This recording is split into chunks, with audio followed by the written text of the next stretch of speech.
CBS Radio Mystery Theater presents...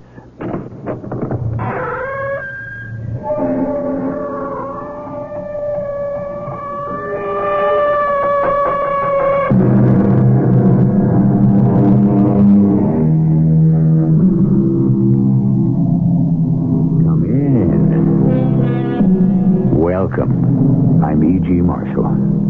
Who can undo what time has done? Who can win back the wind, renew the redness of a last year's rose, or dig the sunken sunset from the deep?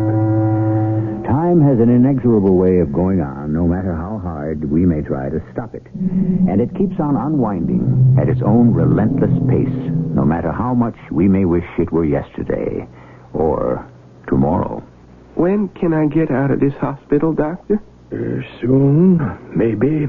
It's just a tiny wound. The enemy bullet just grazed the back of my head, just brushed by right here. Soldier, have you any idea how it happened that in the midst of battle you got hit by an enemy bullet in the back of your head?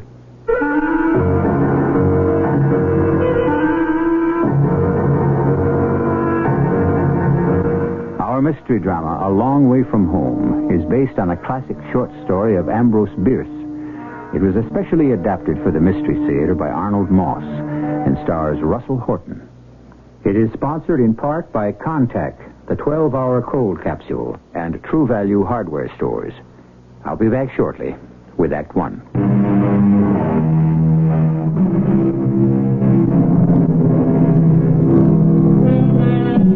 It's a warm spring day in the year 1927 in a little town in central Tennessee about 30 miles from Nashville. Just the week before, the people of the town had screamed themselves hoarse at the news that a daring young man named Lindbergh had been the first man to fly the Atlantic solo. Today they are gathered to celebrate another event, one that took place over 65 years ago on this very soil. As those years slowly unrolled, something had happened to one man whose life had been curiously interwoven with the events taking place today. Our story starts in Ohio, back in the warm autumn days of 1862. Two young men drift lazily in a small rowboat, fishing poles dangling from their hands. Sam, why don't you stop playing that fool mouth organ of yours and do some serious fishing? Now, how can you expect to be catching anything laying there on your back in the front of the boat while you go on playing that dang thing? It's beyond my understanding. I'm fishing with my right hand and making music with my left. One don't interfere with the other. Music? Now, all you're doing is scaring off what few fish may be swimming in this lake. Or maybe charming them to come up and take a good look at the unusual young fella that's creating all them beautiful sounds. I don't see that you charmed too many so far, Sam. Just one little bitty pike you should by right to throw back. And I don't see that you've done even as well. Well, maybe if you laid off what you call your music, I might. You want some tobacco for your pipe? Wouldn't mind. Light up your pipe and enjoy it while you can. With this war going on, that's the end of any tobacco we'll be getting from Virginia for a long time.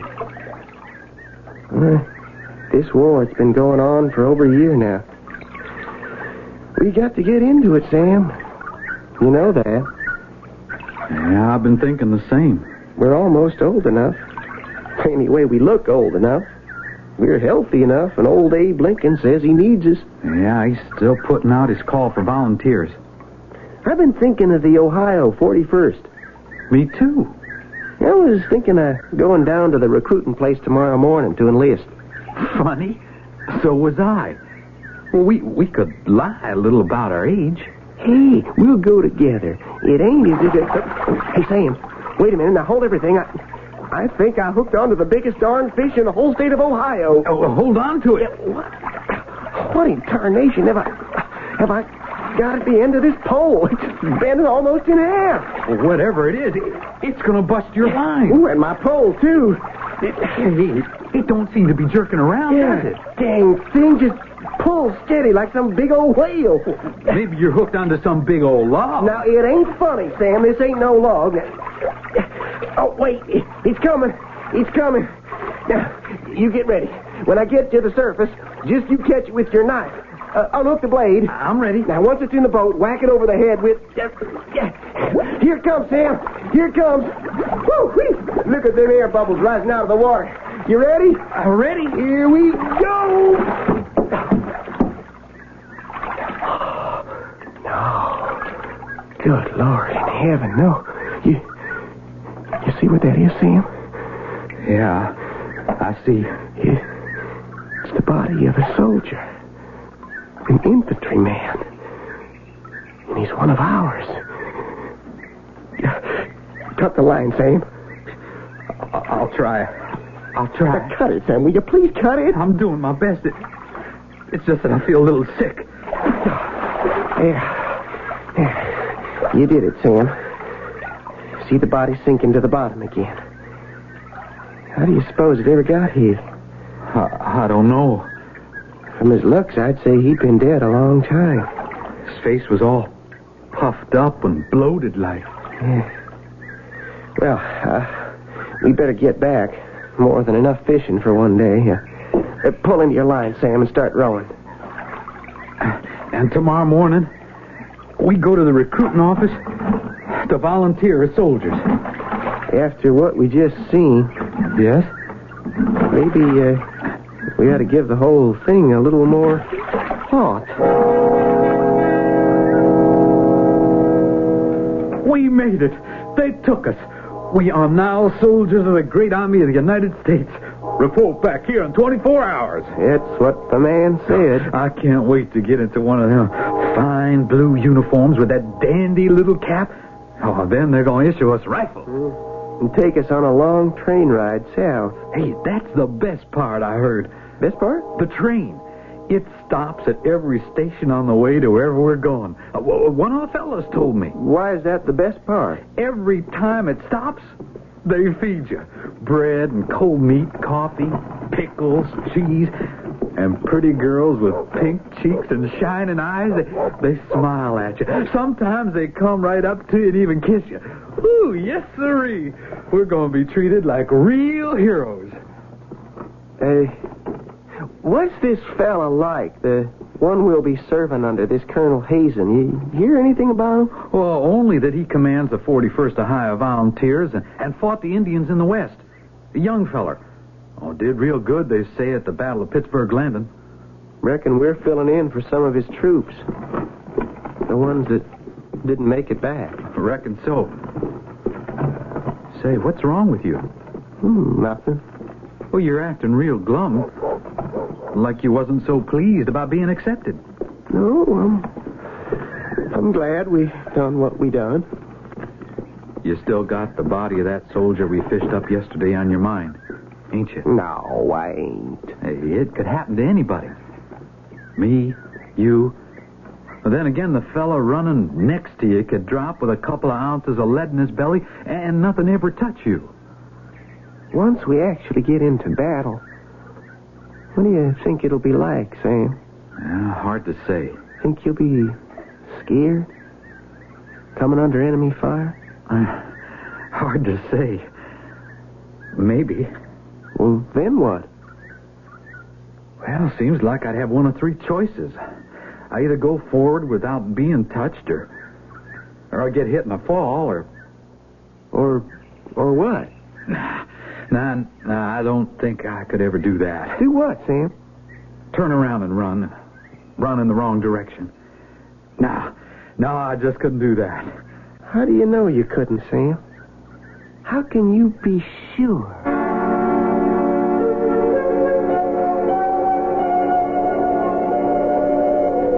A couple of months went by, and suddenly, before we noted, it was winter. The trees was as bare as skeletons, and the cold bit into us like the jaws of a steel hunting trap. We was somewhere in Tennessee with the first light of dawn. The fog began to lift, and we could see the whole army of the Cumberland. Our army in front of us, stretched out for what seemed like miles. Rumors of the coming battle had been spreading through the camp. Sam, don't you ever stop playing that dang mouth organ. Gets me all upset. Now, it really does. Besides, you're going to wake up the whole company. Just a little music in the spirit of Christmas. Are you plumb crazy, Sam? Christmas was over almost a week ago. What's the difference? It's a good tune any day of the year. Even today, the last day of 1862.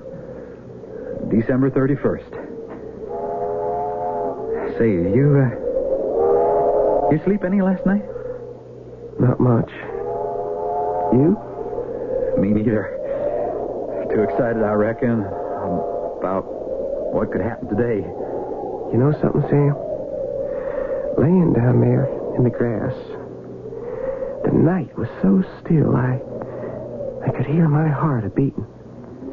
And every blade of grass pressing against my cheek was telling me how sorry they all was. For me. For all of us. Now, you gotta stop thinking that way. You just gotta. It's not good for you. Yeah. I couldn't tell anyone else, Sam, but... Well, I can tell you. I am scared. Real scared. Well, now, I'll tell you something. What's that? So am I. Scared right down to my bones. That's why I keep on playing this here mouth organ. To keep up my spirits. And I'll tell you something else. What's that? So long as we stick together, the two of us, keeping an eye on each other, protecting each other, well, then I ain't half as scared as I might be. Yeah. I know what you mean, Sam. Today could be the biggest fighting of the whole dang war. But we're going to watch out, each for the other, no matter what happens. Ain't we? No matter what happens. The words was hardly out of our mouths when all hell broke loose. The Confederate troops had retreated to this area some 30 miles south of Nashville. Our boys, with a much bigger force, had been tailing them for days. Each was planning an attack, we was told, on the other's left flank, and the enemy struck first. Our brigade, Hastings Brigade, was right smack in the line of their biggest guns. Keep your head down. The minute their fire lets up a bit, we'll make for cover on that big rock over there. We gotta get to the top of the hill, ahead of us. Doggone! Oh, that was a close one. Now, any minute now, we're going to make a run for that rock. And we stay together. The rebel guns was shooting fast and furious as foot by foot. We dragged ourselves across the bodies of our own dead, firing as we went. We could hardly see where we was going, what we was shooting at. The smoke was that thick. All of a sudden, Sam sprang to his feet and started to run forward. Here they come. Right at us. We'll stop them. Now, let's go! No! Sam, what's the matter? I've been hit bad. You just keep going. Straight ahead. I can't help you, Sam.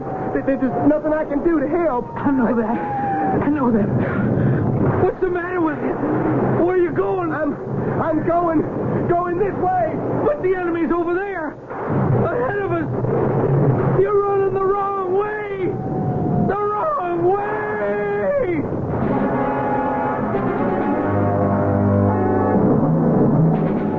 As his fatally wounded companion sinks helplessly to the ground, the young man ignores him, runs in a blistering sweat faster and faster back to his own lines.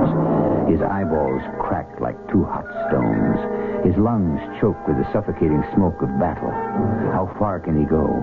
Can anything slow down this panic of self-preservation? I'll be back shortly with Act 2. Have you ever stopped to think of the meaning of the word courage? Is it, for example, the extraordinary act of boldly pushing forward into the face of almost certain death? And does cowardice, what might be called the lack of courage, mean a weak-hearted refusal to accept that challenge? There are some who think it takes a certain kind of courage just to be what others would call a coward, to act in a manner different from what's expected of us. As I ran from the enemy lines, the rest of our men were running toward us. A good many were dropping to the ground like so many sacks of flour.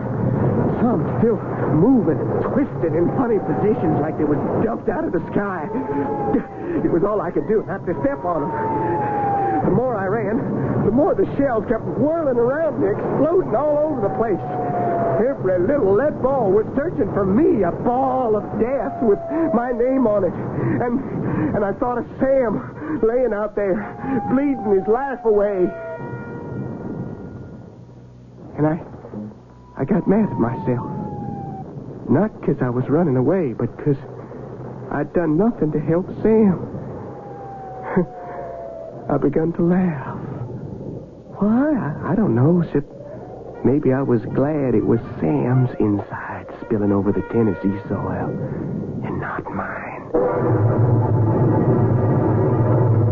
I noticed I had no rifle. My cap was gone, too. There seemed to be a lull in the fight. Something hit me on the back of the head. I put my hand up and saw some blood. Then everything about me suddenly went pitch black. I passed out. Cold.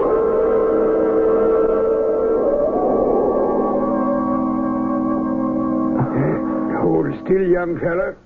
Unless you want to lose an ear. Yeah. There we are. Who are you?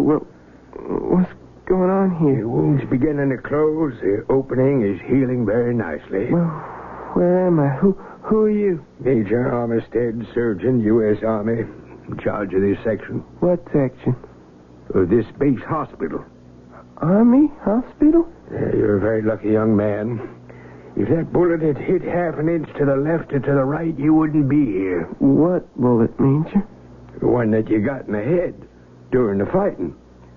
But, we're taking good care of you. You're going to be all right. Was just a little wound, wasn't it, Major?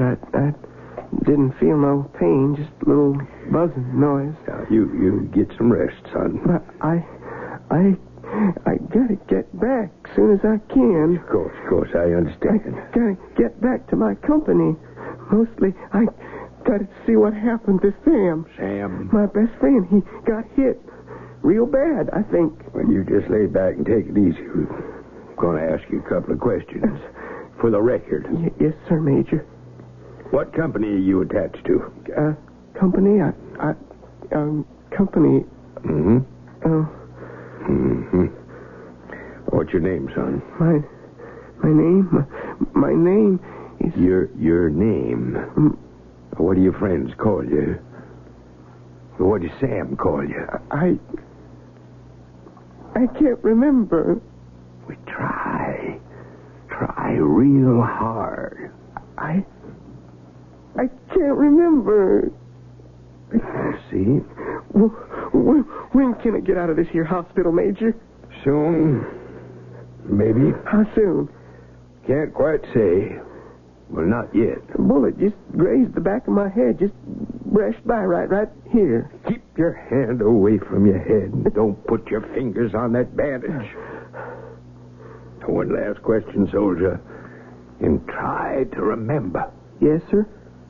Have you any idea how it happened you got hit by an enemy bullet in the back of your head?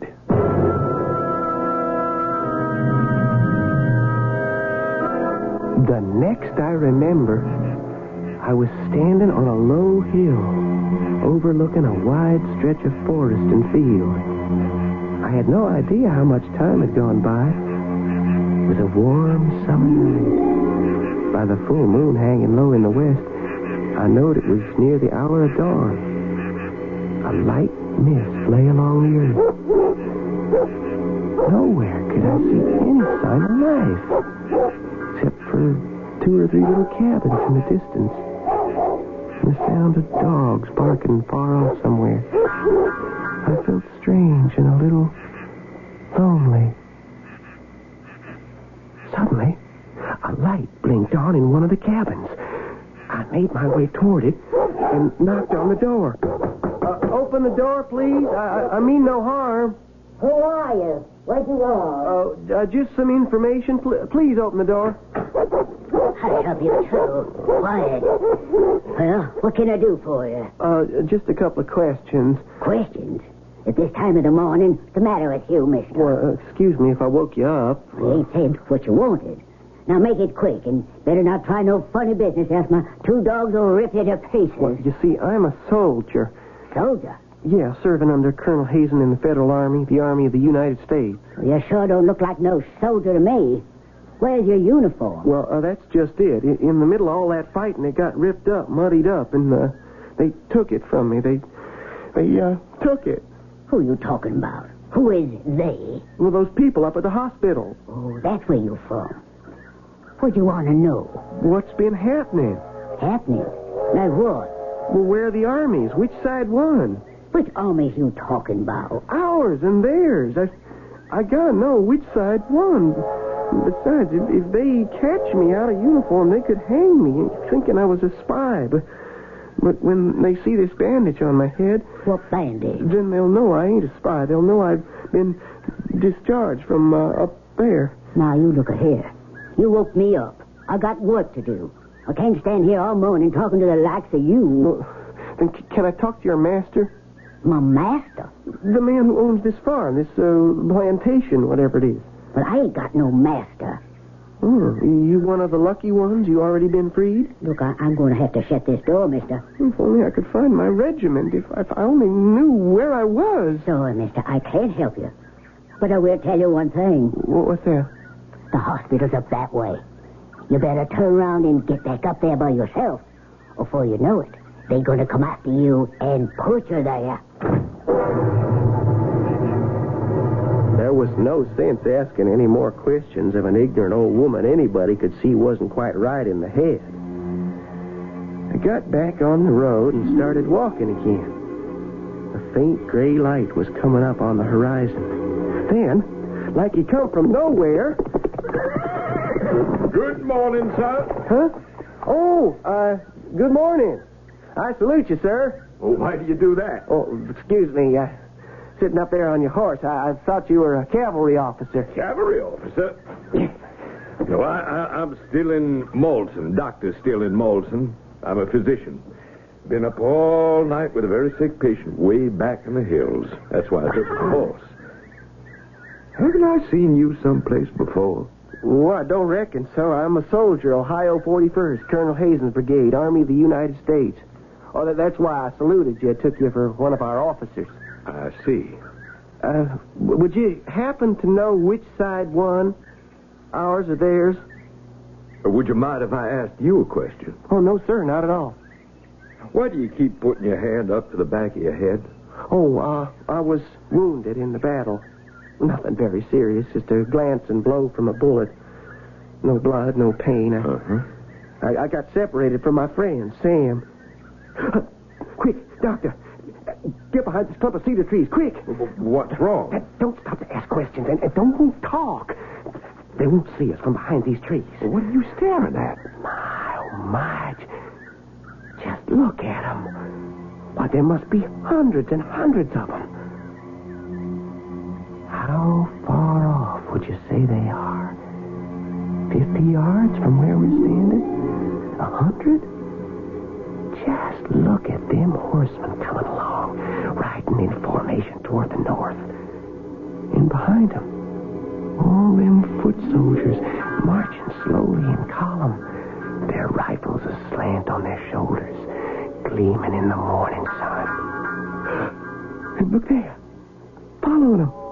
The cannoneers, sitting stiffly with folded arms, sitting straight up on their seats with the two-wheeled caissons that are pulling the cannon. And do you notice something very peculiar? We don't hear a thing. There isn't the slightest sound of a voice, of a horse's hoof, of a wagon's wheel, nothing. There they are, all moving in absolute dead silence. Why is that? Talk to me, Doctor. Say something. Well, what do you want me to say? Oh, thank the Lord I hear you. I hear you and I hear my own voice. For For a minute there, I thought I'd gone deaf. You know, Doctor, if them men are what I take them to be, we've lost the battle, and that's the Confederate Army moving north on to Nashville. To Nashville? Only I can't figure out why they don't make any noise. The whole danged army, men, horses, artillery moving along, and not a single sound. Well, you know, some people think there could be an explanation for that. Well, there could? Uh-huh. Something called acoustic shadows. What's that? Well, now, if we were both standing on one side of that big oak tree over there and I was talking to you, Mm-hmm. and as I kept on talking, I circled the tree, there would be a moment or two when I would be on the opposite side of that tree where you wouldn't hear me. At least not hear me as well. The tree would be causing what they call an acoustic shadow, like a blind spot for the ear. It may be you don't hear the sound of those troops because we're standing in the path of just such a shadow. You don't hear them either, do you? No, I do not. Look, they're just about passing out of sight. Yeah, that's the end of them. I think it's all right now to come out from behind these trees, don't you? Yeah, I better get out of here real fast. They might discover me, take me prisoner. Oh, I wouldn't worry about that. Oh, why not? There could be others. Now, just put it out of your mind. May I ask, if you'll allow me, a personal question? Just how old do you think you are? Well, 19, going on 20. Why? What's that got to do with anything? Well, I just thought I'd ask. I shouldn't have guessed that was your age. Well, let me take you back to the hospital. They'll be getting worried about you. Not till I know more about them troops we seen moving to the north. Now, what was the color of the uniforms? I couldn't make it out. Did you notice? Here, let me help you onto my horse, and I'll walk along beside you. Now, look.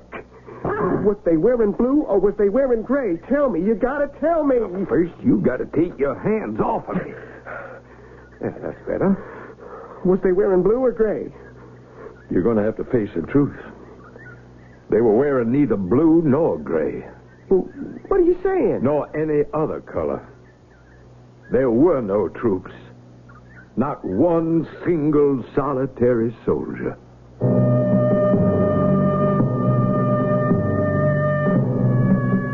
In the devastation that follows in the paths of war, one cannot begin to evaluate the extent of the destruction. Young lives are snuffed out in an instant. Families are destroyed, and often minds, too delicate, perhaps too unready to withstand the shocks of war, collapse and are shattered as completely as any body can be broken, which may well be the case with our young friend. I shall return shortly with Act 3.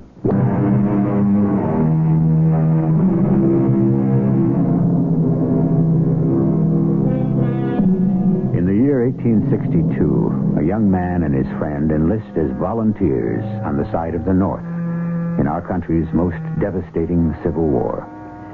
In their first exposure to battle, the friend is fatally wounded.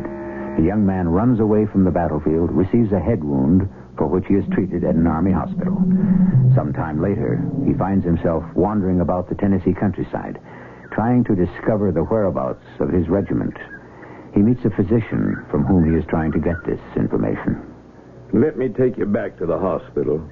It's less than a mile from here. Well, why should I go back to the hospital? The head wound I got is all fixed. You were not discharged from the hospital, were you? Well, not exactly. You left on your own, didn't you? Sneaked out in the middle of the night? Am I right? Well, there wasn't no sense in my staying there any longer. Anyone on the staff see you go? Not a soul. You walked out of the hospital before, haven't you? You won't tell nobody? Oh, trust me. I'm only trying to help. Well, once before. I walked out once before, and if they send me back, I'll do it again. Yeah, but why? I'm sure they treat you very well up there. Because I got to rejoin my regiment. Can't you get that through your head? I've done something bad, and I got to get back.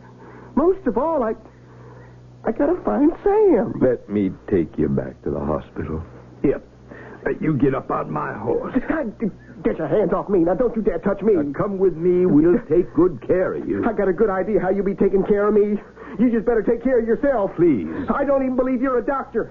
No, I ain't going back to no hospital, and you, sir, for all I care, you can go straight to hell. I left him standing there, and I went on anxiously down the road. It was still early, but I begun to feel the rising heat of the coming day. Kept looking about me on all sides for some sign of my company, any sign of Colonel Hazen's brigade. In some curious way, the surroundings seemed familiar. But there was a funny kind of fuzziness over everything. Something else was odd. On every side of me was fields planted real neat and careful. Not a single sign of the battle, not the slightest mark of war. Coming up right behind me was a little buggy with a bright red fringe around the top of it, drawn by a chestnut mare stepping along real proud. Oh, a very pretty young lady, 19, 20. She was at the reins. Morning. Which way you headed? Can I give you a lift? I was going that way. Oh, toward town. I guess just about everybody's going to town today. Jump up here beside me. I'll give you a ride. Oh, I appreciate your kindness, ma'am. Here, let me give you a hand. No, I don't need no help, ma'am. Thank you just the same. Where are you from? Ohio. Ohio? You're a long way from home, aren't you? Reckon so. That's a real pretty dress you're wearing, miss. And a very becoming bonnet. Oh, you like it? Thank you. You don't think I'm being forward for saying so? Oh, not at all. I'm very pleased. My grandmother would be just as pleased to hear you say so. Your grandmother? Mm-hmm. You don't say.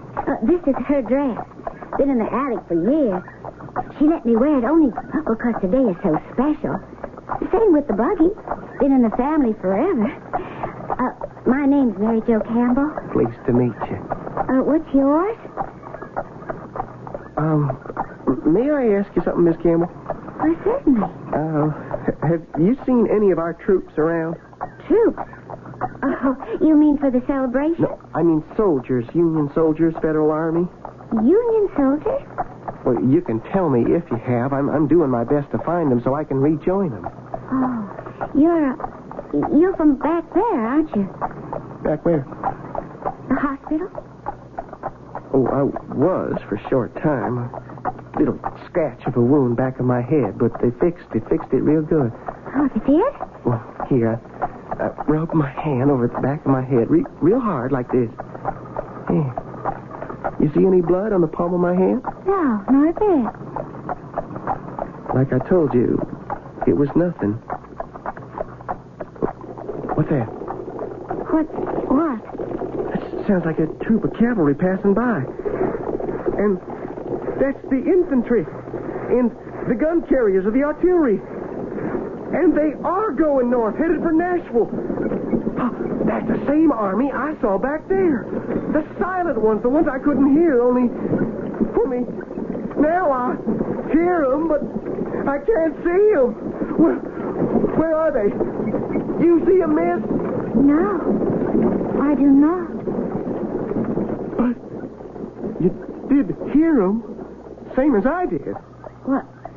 Yes. Yes, of course I heard them. Oh, I'd give anything to know for sure whether they were our boys or theirs. Hear that? Well, I'm not sure. Listen. You know who that is playing? Sam! Sam, is that you?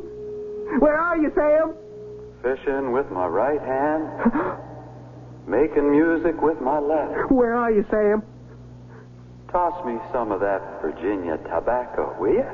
I just hooked into the biggest darn fish in the whole state of Ohio. Hold on to it. Doing the best I know how. But you didn't. You didn't. I didn't what? You didn't do the best you knowed how. We promised we'd stick by each other.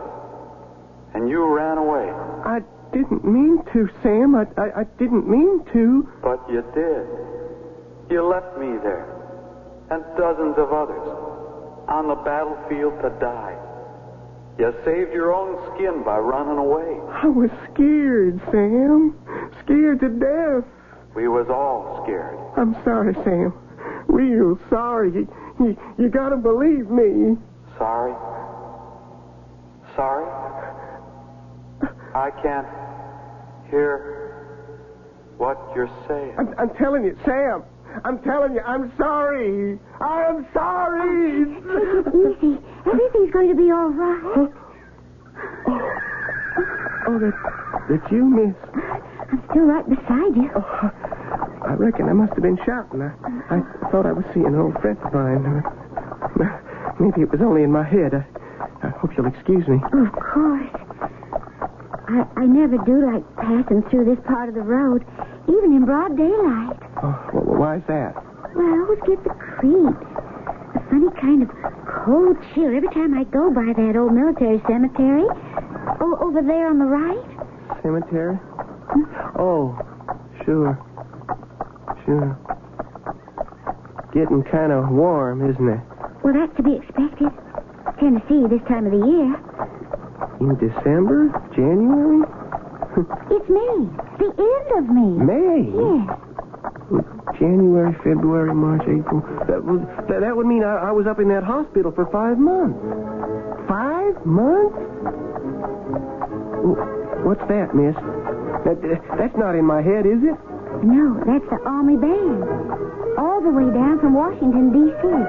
Just for today's celebration. What are they celebrating? Oh, you'll see. You'll see when we get there. See, Jack?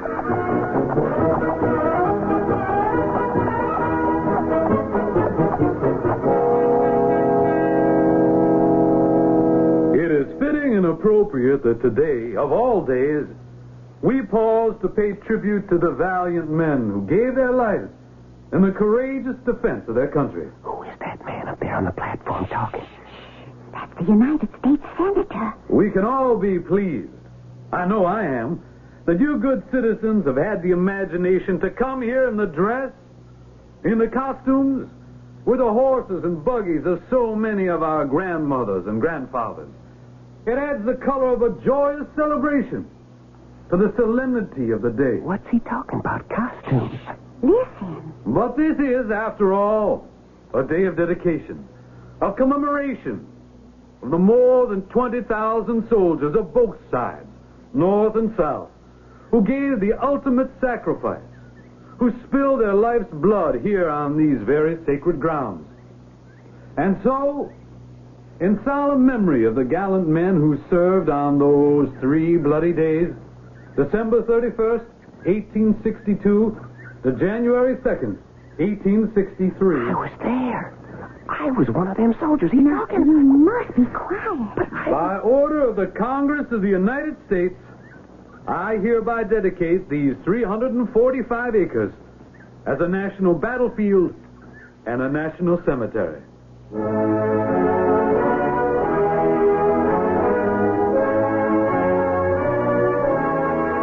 I made my way through the crowd of people best I could, trying to get to the platform to tell that senator who I was. In my hurry to get there, I tripped and stumbled into a big pool of clear water left over from last night's rain. As I tried to get to my feet, I caught a glimpse of my face in the water. And what I saw filled me with horror. I was looking at the face of a very old man. The skin was like old brown wrapping paper. The hair was white, snow white. I raised a trembling hand to the back of my head, looked at the palm. No blood. How strange, I thought, that a little bullet that just grazed the skin and a couple of days in the hospital could do this awful thing to me.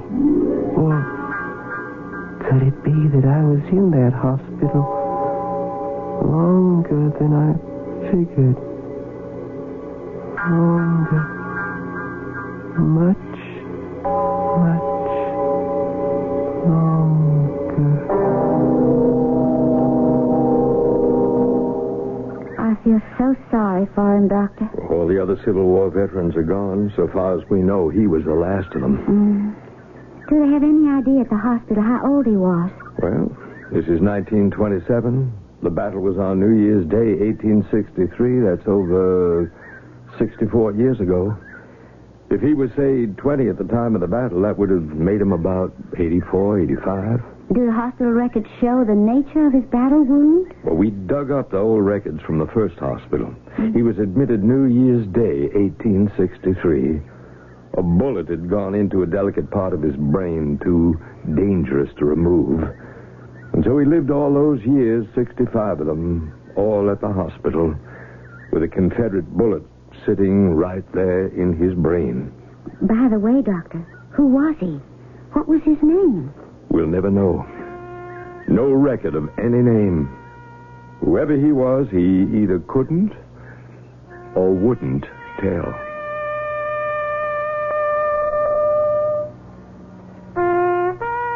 My name is Might Have Been. I'm also called No More, Too Late, Farewell. The body of the old man was placed among his comrades in arms, and he became another of the nameless dead that already rested under the sod and the dew, waiting for the judgment day. Love and tears for the blue, tears and love for the gray. I'll return in a moment.